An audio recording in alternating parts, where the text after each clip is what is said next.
এবার voter card থাকলেই দিতে হবে বাবা মায়ের জন্ম প্রমাণপত্র।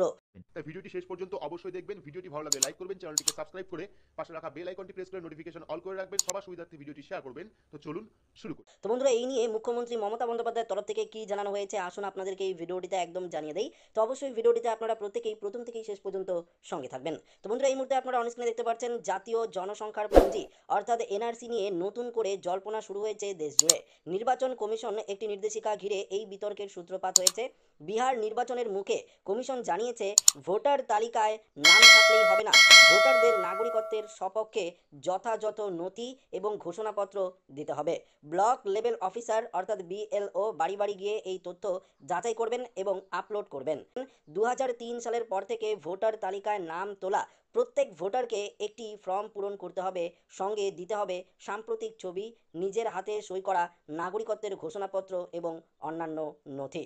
এই নির্দেশিকার পরই ক্ষোভে ফেটে পড়েছেন পশ্চিমবঙ্গের মুখ্যমন্ত্রী মমতা বন্দ্যোপাধ্যায়। তিনি অভিযোগ করেছেন নির্বাচন কমিশনকে ব্যবহার করে বিজেপি আসলে ভোটার তালিকায় কারচুপির পথ খুলে দিচ্ছে এবং এর মাধ্যমে গোটা দেশকে এনআরসির দিকে ঠেলে দিতে চাইছে। তিনি স্পষ্ট জানিয়েছেন এই প্রক্রিয়া শুধু বিহারের জন্য নয়, ভবিষ্যতে এটি সব রাজ্যে কার্যকর হবে এবং এর মূল লক্ষ্য হলো বাংলার মানুষ, বিশেষ করে পরিযায়ী শ্রমিকরা। তার আশঙ্কা এই নির্দেশিকাকে ঢাল করে অনেক মানুষের নাম ভোটার তালিকা থেকে বাদ দেওয়া হবে এবং সেই শূন্য স্থানে বহিরাগত দিয়ে পূরণ করা হবে। তো ইতিমধ্যেই কিন্তু কেন্দ্রীয় সরকারের তরফ থেকে এনআরসিকে নিয়ে একটি গুরুত্বপূর্ণ আপডেট দেওয়া হয়েছে, সেটিও আপনারা জানেন। তবে মুখ্যমন্ত্রী মমতা বন্দ্যোপাধ্যায়ের কথায় যে বিহারে এই ধরনের যে নিয়ম জারি করা হচ্ছে, এটি কিন্তু শুধু বিহারে নয়, সারা ভারতবর্ষ জুড়ে আস্তে আস্তে যদি আজকে আমার ভিডিওটি ভালো লাগলে অবশ্যই লাইক করে দেবেন আর চ্যানেলে নতুন হলে সাবস্ক্রাইব করে পাশে থাকা বেল আইকনে